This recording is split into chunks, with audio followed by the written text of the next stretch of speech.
Hello and welcome, dear listener. Today, we journey into one of the most haunting and intricate novels of the early 20th century, The Good Soldier, a tale of passion written by Ford Madox Ford in 1915.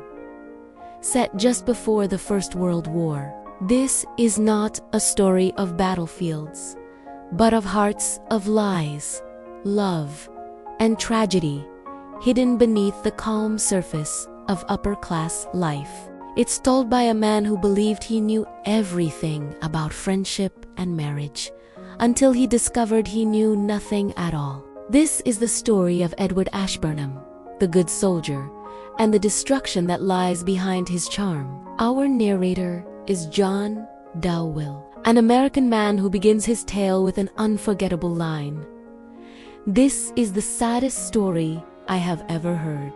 For 9 summers, John and his wife, Florence, have spent their time in a German spa town, where they form a close friendship with an English couple, Captain Edward Ashburnham and his wife, Leonora. To the world, the two couples seem perfect, civilized, refined, and devoted. They share dinners, long walks, and gentle conversations.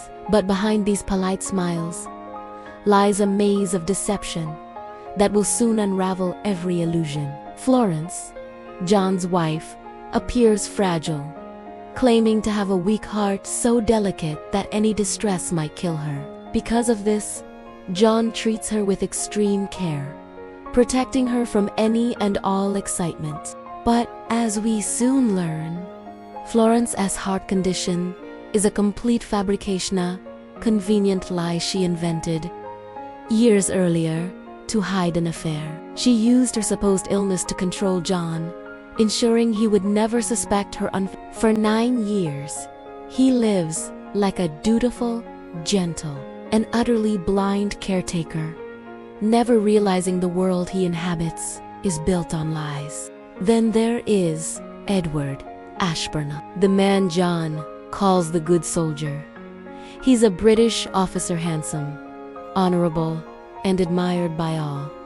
He is kind, generous, and devoted to his wife, Leonora. Or so it seems. Beneath the surface, Edward's life is consumed by hidden passions and reckless affairs. He is not a good soldier in the moral sense, but a man who cannot control his desires. Throughout his life, he has been drawn to women, each affair leading to pain, financial ruin, and scandal. Yet, his charm and gentleness make him hard to condemn. He remains somehow noble, a tragic figure destroyed by his own heart. Leonora, Edward's wife, is a woman of strength and strict morality. She knows about her husband's infidelities and has suffered in silence for years. She tries everything: patience, forgiveness, even manipulations, to keep him from destroying himself and their reputation. She pays off his debts,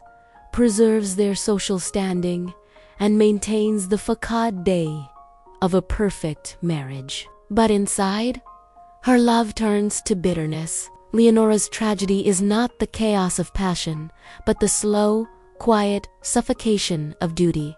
As the summers pass, the friendship between the two couples deepens. To John, it feels like the perfect companionship, but the truth is far darker. His wife, Florence, has secretly fallen in love with Edward Ashburnham, and Edward, despite his guilt, cannot resist her. Their affair lasts for years, carefully hidden behind polite conversation. Leonora Nushi always knows but remains silent, watching her husband destroy himself yet again. And John, he remains the last to see, the only one blind to the truth unfolding all around him. Everything begins to collapse when Leonora can no longer bear the deceit. She confronts Edward and Florence, forcing them to face their shame. Torn between guilt and his new passion, Edward realizes he doesn't truly love Florence, but a young woman named Nancy Rufford, Leonora's ward, an innocent girl who represents purity and peace. Desperate to stop another scandal, Leonora sends Nancy away to India. When Florence learns that her affair is over and that Edward loves another, she cannot endure the humiliation. At that moment, John finally learns of her infidelity. Florence walks quietly to her room and takes her own life. With Florence dead and Nancy sent away, Edward's world crumbles. His love for Nancy becomes an almost spiritual obsession, a desperate hope for redemption. But Nancy never understands the truth. When she learns of Edward's past, the shock drives her into madness, leaving her trapped in sorrow. Hearing of her breakdown, Edward can no longer bear the weight of his sins. The once good soldier, who stood for honor and dignity, quietly takes his own life. And so, we return to John Dalwell, the man telling this story. By the end, he realizes he was surrounded by deceit. He was blind to his wife's lies, blind to the Ashburnham's misery, and blind to the pain living beneath every polite smile. Now, he sits alone in their old house, writing this story, trying to make sense of how lives so civilized could end in such ruin. The title, The Good Soldier, is steeped in irony. Edward is called good for his discipline and charm, but morally, he is a man of emotion without control. Ford Madox Ford uses him to expose the hypocrisy of a society that worshipped appearances and suppressed truth. The novel isn't just about infidelity, but about illusion, how people lie to themselves to survive a world built on deception.